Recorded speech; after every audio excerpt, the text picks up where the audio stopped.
새롭다는 것은 참 좋은 말이죠. 그리고 시작도 가슴 뛰게 하는 말이기도 합니다. 그러나 의외로 우리는 새로운 시작을 하고 싶지 않을 때가 참 많이 있습니다. 그것은 나에게 익숙한, 내가 잘하는, 내가 편한 것에 안주하는 것이 좋다라는 생각이 일반적으로 있기 때문이죠. 오늘 말씀을 통하여 한 사람이 예수님을 만난 이후에 완전히 새로운 출발, 새로운 시작을 하는 내용들을 들으면서 우리도 다시 한번 오늘 이 시간 주님과 함께 새로운 출발, 시작하는 결단 있게 되기를 소망합니다. 오랫동안 불치병으로 고통받는 사람은 치유될 것이다 라는 기대감이 갈수록 희박해집니다. 특히 오늘 성경에 나오는 38년 된 병자가 그러했을 겁니다. 그런데 여러분, 그 38년 된 병자가 작은 희망을 가졌는데 그 희망은 베데스다라는 이름에 담겨 있습니다. 베데스다는 성경에 의하면 설명이 나와 있지요. 예루살렘 성전으로 들어가는 여러 문이 있는데 양의 문이라고 불리는 그 문 근처에 있는 연못이 베데스다였습니다.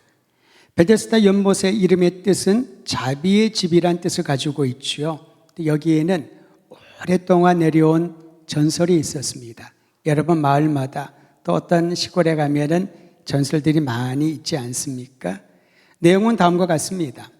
그 연못에 가끔 물이 솟아오를 때가 있다는 거죠. 포글포글거리면서. 물론 우리는 그것이 어떤 자연현상인 줄 압니다. 지하수가 어떤 압력에 의해서 용출되면은 수면 위로 뽀글뽀글거리면서 물이 솟아오르는 것을 볼 때가 있지요.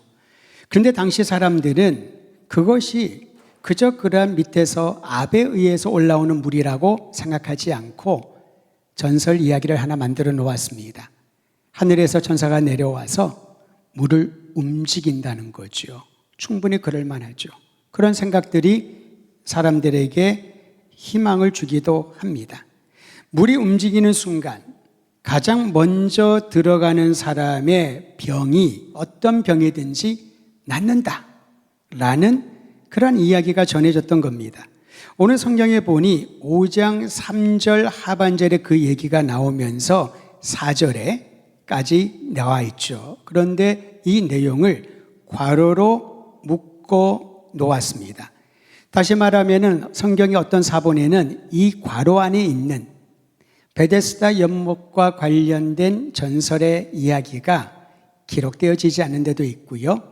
기록된 곳도 있는데 오늘 우리 손에 들려진 이 성경에는 그 내용을 괄호로 묶어서 써놓았던 거죠. 그러니까 상당히 많은 사람들이 베데스다 연못에 유래된 이와 같은 전설 이야기를 믿고 거기에 병자들이 모여들었다라는 거죠. 물론 실제로 병이 나았는지의 여부는 확인할 수 없습니다.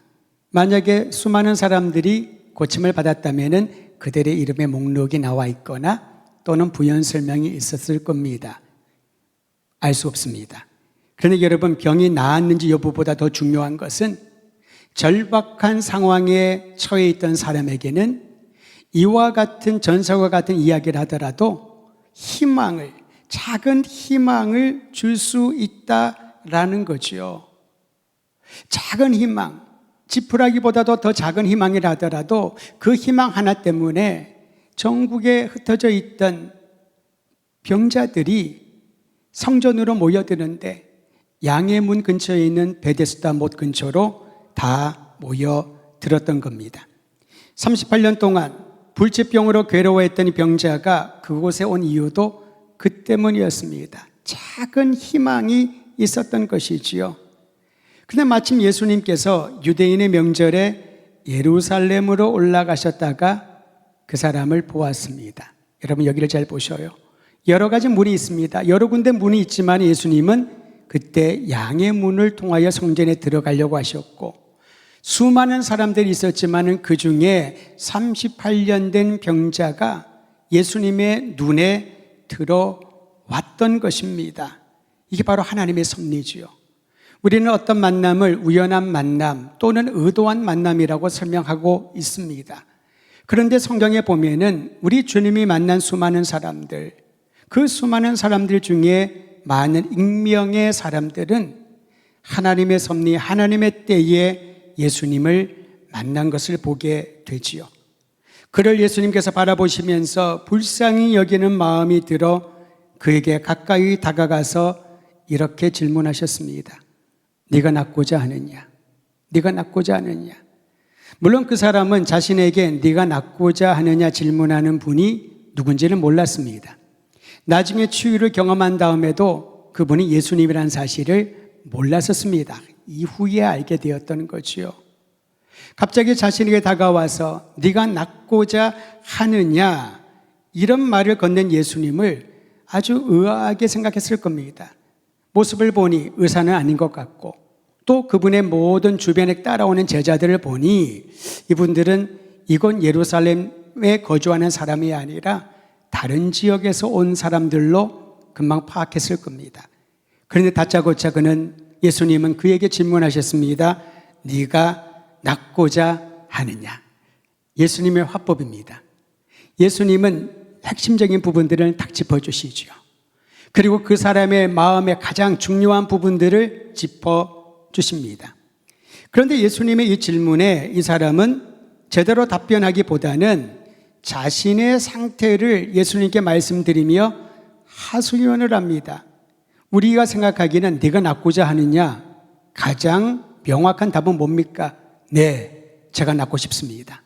제가 낫고 싶습니다. 그러면 될 텐데 이 38년 된 병자는 네가 낫고자 하는 예수님의 질문에 다음과 같이 답변합니다. 7절 말씀, 그 사람의 대답을 우리가 함께 읽도록 하지요. 5장 7절입니다. 시작. 병자가 대답하되 주여 물이 움직일 때에 나를 못에 넣어주는 사람이 없어 내가 가는 동안에 다른 사람이 먼저 내려가나이다. 이 사람은 예수님의 질문의 요지를 파악하지 못했습니다.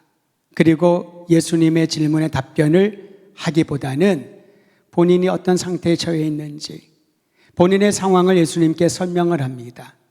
보아하니 예수님의 그곳 사람도 아니고 몸도 건강해 보이고 자신의 병 그리고 병자들의 아픔을 아시려나 의심이 생겼을지도 모릅니다.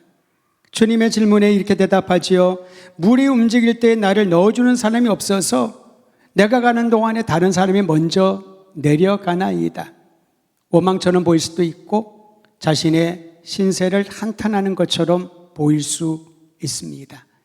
여러분, 우리가 이 땅을 살아가면서 이와 같은 생각과 말을 할 때가 참 많이 있습니다. 하나님과의 관계에서 우리가 주님 앞에 엎드려 기도하며 나아갈 때 주님의 응답이 오기를 기대하지만은 그런데 우리는 계속해서 하나님께 나의 사역과 내 마음의 상태를 늘어놓을 때가 많이 있다는 거죠. 성경에 보면은 내 입에서 말이 떨어지기 전에 하나님께서 응답하신다는 구절이 있습니다. 우리의 마음의 소원을 아시는 하나님께서 우리가 다 아뢰지 않았다고 모르실까요? 아시지요? 다만 우리의 간절한 기도의 제목을 주님께서는 듣고 그 기도의 응답이 어떻게 나타나는지를 확인시켜 주는 겁니다. 왜냐하면 그 확인되는 과정 가운데 우리의 믿음이 조금씩 더 성장하기 때문에 그렇습니다. 주님 아시지요? 다 알아서 해주세요. 이런 마음으로는 믿음이 성장하기 어렵습니다. 그러나 간절히 때로는 금식하며 때로는 무릎을 꿇고 시간을 정하고 작정하고 하나님 앞에 엎드려 기도할 때에 그 기도하는 과정과 응답의 과정들을 통하여 하나님이 신뢰하는 믿음을 점점 더 굳게 해주신다는 거죠.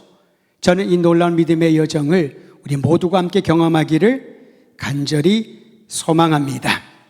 이 병자의 말을 들어보면 참 막막한 상태에 있구나.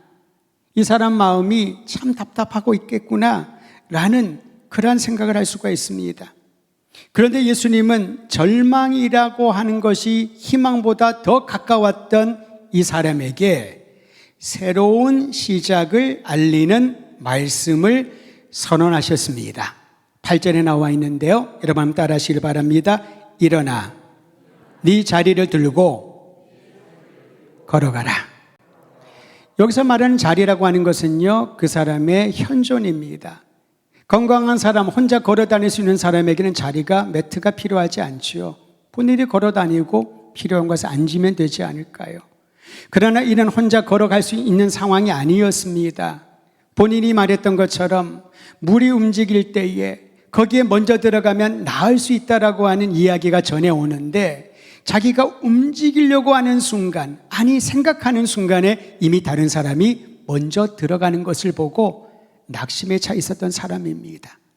이 자리는 그 사람에게 그의 병과 마음의 상태를 보여주는 실존이라고 할 수가 있죠. 예수님이 그것을 들고 걸어가라, 일어나 걸어가라 말씀하셨습니다. 선언하셨습니다. 명하셨습니다. 그래서 여러분, 어떤 일이 일어났나요? 성경은 이렇게 말합니다. 그 사람이 9절, 곧 나아서 자리를 들고 걸어가니라. 할렐루야. 곧이라고 하는, 즉시라고 하는 시점을 주목해야 됩니다. 두 번째는 그가 그냥 일시적으로 예수님의 강력한 명령에 자극을 받아서 얼떨결에 일어나서 걸어간 게 아니라는 겁니다. 곧 일어나 걸어갔는데 나아서 치유가 임했다는 것이지요. 즉 예수님께서 명령하신 일어나 걸어가라, 네 자리를 들고 걸어가라 라고 하는 이 말씀은 그 사람의 오래된, 그리고 낫지 못한다고 생각했던 38년 동안 고통을 주온 이 질병으로부터 치유가 일어났다라는 주님의 역사를 보게 되는 것이지요. 저는 오늘 이 밤에 예배드리며 말씀을 듣는 모든 성도들에게 주님, 제가 낫기를 원합니다라고 말하기 전에 주님의 명령에 귀 기울이고 주의 명령에 따라서 치유가 일어나는 놀라운 기적을 경험하게 되기를 간절히 소망합니다. 여러분, 신앙의 신비는 어디에 있을까요? 불가능을 가능케 하시는 하나님, 안 된다고 계속 생각하고 들었던 나의 인생을 주님이 움직이셔서 되고 가능한 길로 역사하시는 그 기적을 경험하는 것이 신앙생활의 신비 아니겠습니까? 저는 오늘 예수님의 이름으로 기도할 때 여러분의 모든 기도의 제목, 주님께서 깨끗이 낫게 하시고 들어주시고 응답하시는 위대한 역사를 경험하기를 주의 이름으로 축원드립니다. 불치병으로 절망 가운데 있던 이에게 새로운 삶이 펼쳐지기 시작했습니다. 그 새로운 시장은 소망을 품는 사람으로부터 일어나기 시작을 합니다. 여러분, 병으로 고통받고 있던 38년은 절망에 익숙하게 만드는데 충분한 시간이었습니다. 38년 동안 걷지도 못하고 움직이지도 못하고 하고 싶은 것, 원하는 걸 아무것도 하지 못하는 사람, 그에게는 절망이란 것을 생각하지 않더라도 그 절망이 본인의 삶에 익숙하게 스며들어 있던 것이지요. 익숙해진 절망의 습성은 새로운 것을 기대하는 희망을 아예 싹도 나지 못하도록 짓밟아 버립니다. 여러분, 희망이 있으려면 절망이 사라져야 희망이 보이게 되는 거지요. 아무리 희망을 얘기하더라도 그 절망의 그늘이 참 강하면 그 강한 기세에 눌려서 희망은 싹을 돋지 못할 것입니다. 근데 이 사람은 작은 희망이 있었습니다. 베데스다에 왔다는 게 바로 그 증거이죠. 그 희망이 없었더라면은 그는 집에서 죽을 날을 기다리면서 하루하루를 고통스럽게 보냈을 겁니다.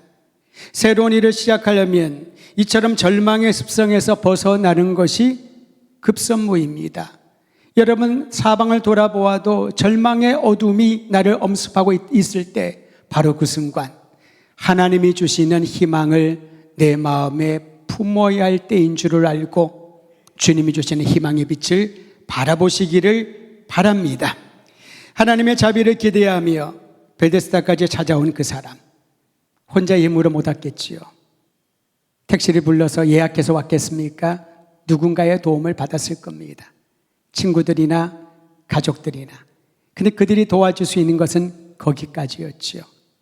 중풍병자를 기억하시지요? 4명의 친구들에 의해 들려서 사람이 너무 많자 지붕을 뚫고 예수님 앞에 내리었던 그 친구들 말이죠. 그 친구들은 거기까지 할 수 있는 최선이었습니다. 하지만 그 중풍병자에게, 이 38년 된 병자에게도 마찬가지인데, 예수님께 나아가면 또는 하나님의 은혜가 임하면은 내가 나을 수도 있겠다라고 하는 그 작은 희망, 그 작은 희망이 확실한 기적의 역사를 보게 되는 것입니다. 이 작은 희망은 되면 좋고 안 되면 어쩔 수가 없고, 그러한 도박하는 마음의 희망이 아닙니다. 간절함이지요. 물이 움직일 때 내가 먼저 들어가야 되는데 내가 들어갈 수 없는 거예요. 거기까지 데려다 줄 사람들이 옆에는 없습니다. 다 병자들만 있으니까. 그런 가운데 있었던 이 사람, 예수님을 만나면서 그의 인생의 새로운 시작이 펼쳐진 것입니다. 저는 오늘 예배드리는 모든 분들에게 어떤 기도 제목, 어떤 상황 가운데 있든지 우리 주님을 향한 간절한 희망, 작은 희망의 빛이라 하더라도 그 희망을 품고 나갈 때 주께서 행하시는 놀랍고 위대한 일을 보게 될 줄 믿음으로 선포하시기를 바랍니다. 또한 예수님의 말씀에 순종하는 것이 새로운 시작을 펼치게 합니다. 오늘 말씀에 보니 예수님께서 일어나 네 자리를 들고 걸어가라 라고 명하시자 그 사람이 반응했습니다. 아무리 예수님이 일어나라, 걸어가라, 네 자리를 들고 가라 라고 명하시더라도 아유 주님 저는 못 걷습니다. 저는 걸어본 적이 없습니다. 38년이에요. 3시간도 아닙니다. 저는 안 됩니다. 왜 그런 말로 내 마음에 상처를 주시나요? 저를 조롱하시나요? 그런 생각이 들어왔다면은 기적을 보기 힘들었을 겁니다. 남의 도움 없이는 조금도 이동할 수 없었던 그가 주님의 명령에 의지하여 자기의 힘으로 일어나 자리를 들고 걸어갑니다. 이게 바로 치유이지요. 치유와 회복은 막연한 기다림 가운데 우연히 일어나는 행운 같은 것이 아닙니다. 주님의 말씀에 의지하고 순종하는 자에게만 주어지는 놀라운 복인 줄 믿으시기를 바랍니다. 누가복음에 보면 예수님께서 베드로를 부르실 때 고기를 잡을 때였거든요. 그때 야고보와 요한도 같이 있었다고 합니다. 밤새도록 고기를 잡지 못하고 낙심하고 돌아오는 숙련된 어부 베드로. 낚시를 못했던 사람이라면 그럴 수도 있었겠죠. 그런데 베드로는 어업이 자신의 천직이었습니다. 어디로 가면 포인트인지, 어디로 가면 물고기를 많이 잡을 수 있을지, 갈릴리 호수에 대해서는 전문가요 정통한 사람이었지만은 그날따라 한 마리도 잡지 못했습니다. 그때 예수님께서 그를 향하여 말씀하십니다. 그물을 던지라고. 그러자 예수님을 잘 알지도 못했던 시몬은 그 말에 마음에 감동과 움직임이 있었던 것으로 보입니다. 누가복음 5장 5절에는 이렇게 기록합니다. 시몬이 대답하여 이르되 선생님 우리들이 밤이 새도록 수고하였으되 잡은 것이 없지만은 말씀에 의지하여 내가 그물을 던지리이다. 기술을 의지한 게 아닙니다. 예수님이 누군지는 모르지만 아주 고기잡이의 고수로 하고 그가 추정을 해서 그 말을 들은 게 아니라는 거지요. 예수님이 간곡히 불탁하고 설득당해서 베드로가 한번 던져보자 믿져봐야 본전이니 그렇게 하지 않았습니다. 예수님을 제대로 알지 못하는 상황이었지만은 주님의 명령에 그의 마음이 움직였던 거지요. 말씀에 의지하여 밤이 새도록 수고하였지만은 한 마리도 못 잡았는데 선생님의 말씀에 의지하여 내가 그물을 던지리이다. 그리하여 물고기를 그물 가득히 잡는 기적을 보았던 것이지요. 일어나 네 자리를 들고 걸어가라. 그분이 누군지 몰랐었습니다. 그러나 그 명령의 그 말씀이 이 38년 된 병자의 마음에 감동과 움직임을 주는 거지요.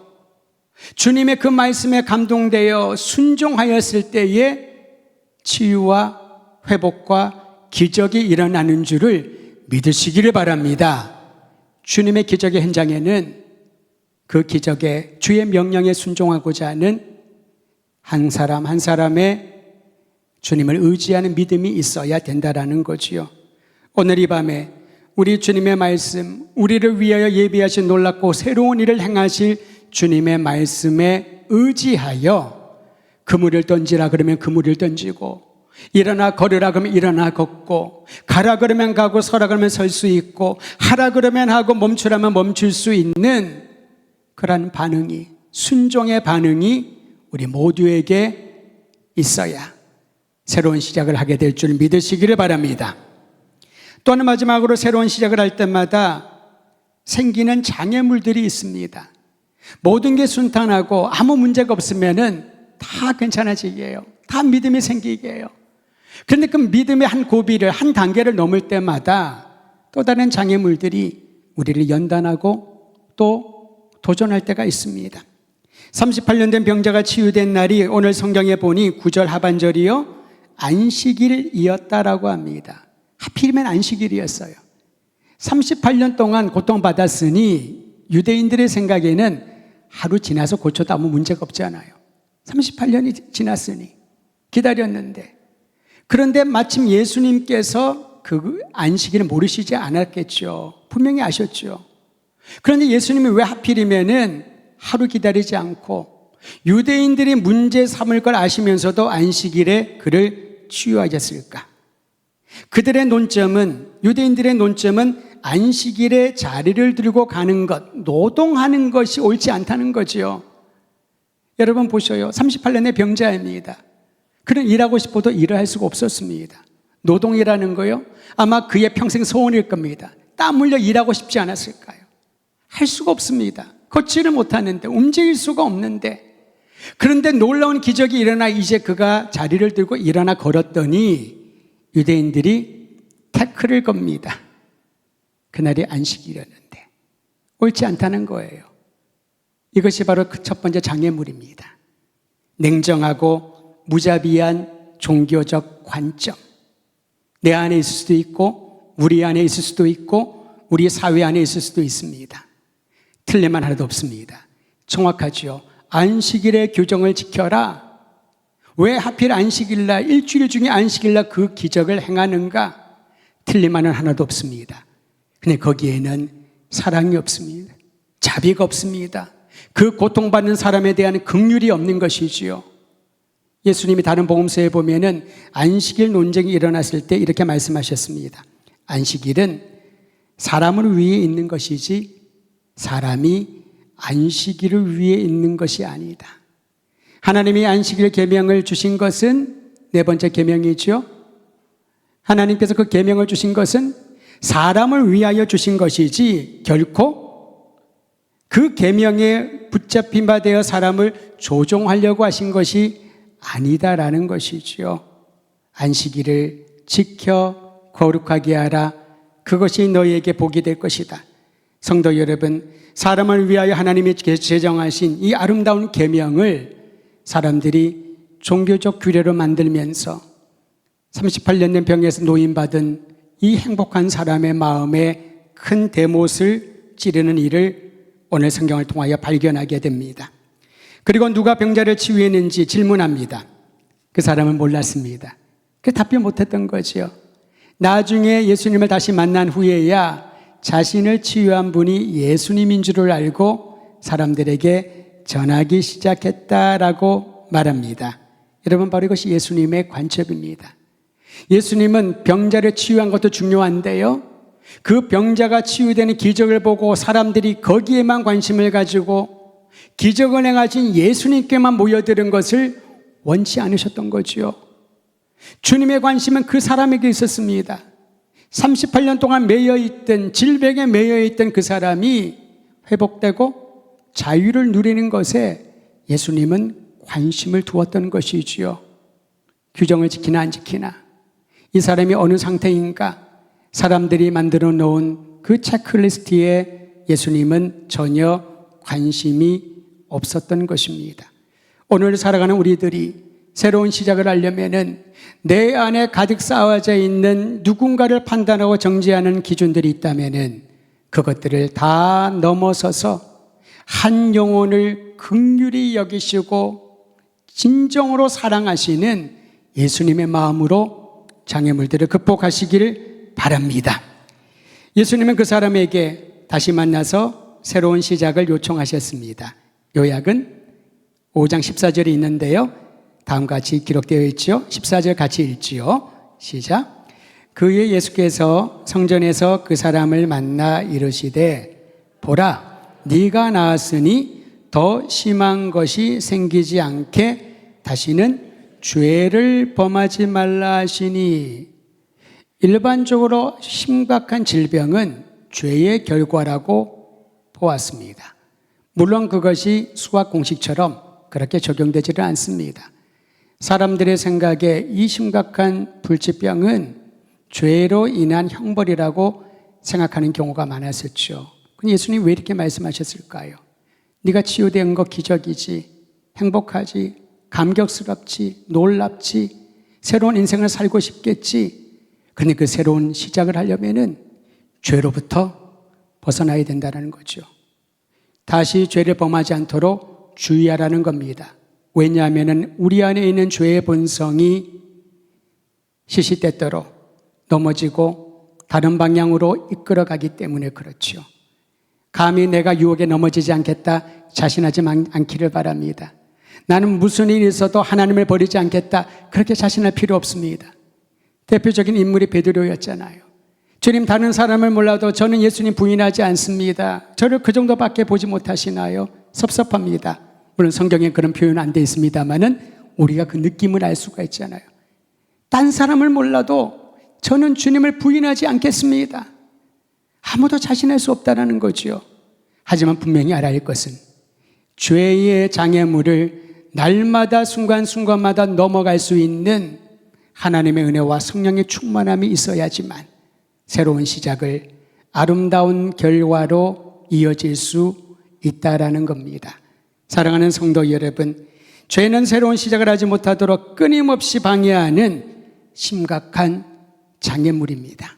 나의 생각으로, 마음으로, 언어로, 행동으로 내 삶의 모든 순간순간마다 덫을 놓고 주님을 향하여 달려나가지 못하도록, 주님이 열어주신 새로운 문을 향하여 들어가지 못하도록 우리의 발목을 꼭 잡고 있는 것이 죄의 권세인 것이지요.